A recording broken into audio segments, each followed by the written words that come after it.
بعض لوگ جن میں بعض عالم بھی ہوتے ہیں وسعت ہونے کے باوجود خود پر خرچ نہیں کرتے، مثلا ایک ہی جوڑا استعمال کرنا، اور مقصد تقویٰ ہوتا ہے، جبکہ حدیث میں مال کا اثر ظاہر کرنے کا حکم ہے، برائے مہربانی رہنمائی فرمائیں۔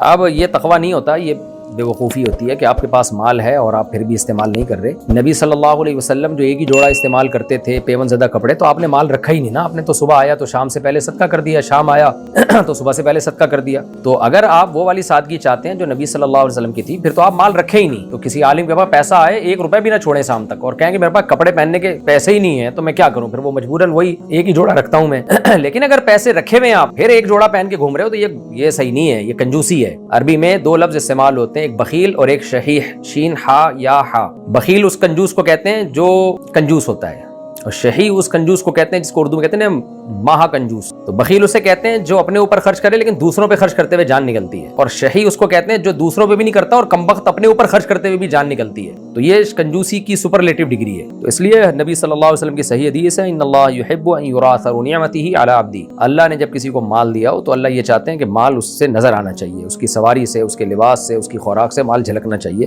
گھنا بن کے آج کتنے لوگ ہیں کم وقت، بڑے بڑے مشہور لوگ ہیں، میں جانتا ہوں ارب پتی ہیں، ایسا ڈریس پہن کے گھومتے ہیں نا، آدمی کا دل چاہتے ہیں بےغیرتوں کو زکات دے دے۔ گھنے بنے ہوئے ہوتے ہیں لوگوں کو اپنی یہ شوق مارنے کے لیے کہ ہم بہت سادہ ہیں۔ تو تمہارے پاس کوٹ ٹائی کے پیسے نہیں ہیں، تمہارے پاس کوئی اچھے کرتا شلوار کے پیسے نہیں ہیں، تم کیوں ایسے گھنے بنے ہوئے دنیا کو اپنی سادگی ظاہر کر رہے ہو؟ یہ سادگی نہیں ہے، یہ شو بازی ہے۔ بعض دفعہ صورت سادگی کی ہوتی ہے، اصل میں شو بازی ہوتی ہے۔ تو شو بازی صرف کپڑوں میں نہیں ہوتی، پھٹے ہوئے کپڑے پہن کے بھی شو ماری جاتی ہے دنیا کو بتانے کے لیے کہ میں اتنا سادہ ہوں۔ تو یہ بھی ایک شو ہے ایک قسم کی، جیسے ہو ویسے نظر آؤ، یہ حدیث کا مفہوم ہے۔ غریب ہو تو غریبوں والا ہونا چاہیے ڈریس آپ کا، ایسا نہیں ہو کہ غریب ہو اور آپ ایسے کروڑوں کروڑوں روپے کے پیسے لباس پہن کے گھوم رہے ہو، لوگ آپ کو سمجھنے پتہ نہیں کوئی رائل فیملی کا بندہ تھا جو غلطی سے پاکستان آ گیا ہے۔ دھوکہ یہ بھی، جو ہو وہی نظر آؤ بھائی آپ۔ اور آپ یہ بھی غلط ہے کہ آپ کے پاس اتنی دولت ہے اور کپڑے آپ سے جو ہے نا غریبوں والے پہن کے ناٹک کر رہے ہو دنیا کے سامنے کہ میں کتنا سادہ ہوں۔ تو یہ شو مارنے کا ایک الگ طریقہ ہے۔ تو یہ سب شو بازیوں کے ایک نمونے ہوتے ہیں جو مختلف اسٹائل میں شو مار رہے ہو۔ اسلام کا مزاج یہ، حضرت عثمان کے پاس مال تھا تو ان کے لباس سے مال جھلکتا تھا، ان کی سواریوں سے مال جھلکتا تھا، اور جو صحابہ مسکین تھے وہ مسکین تھے۔ تو اس لیے جیسا اللہ نے بنایا آپ کو ویسا ہی نظر آنا چاہیے۔ تو ایسے اپنے منہ پہ نا غربت کی وہ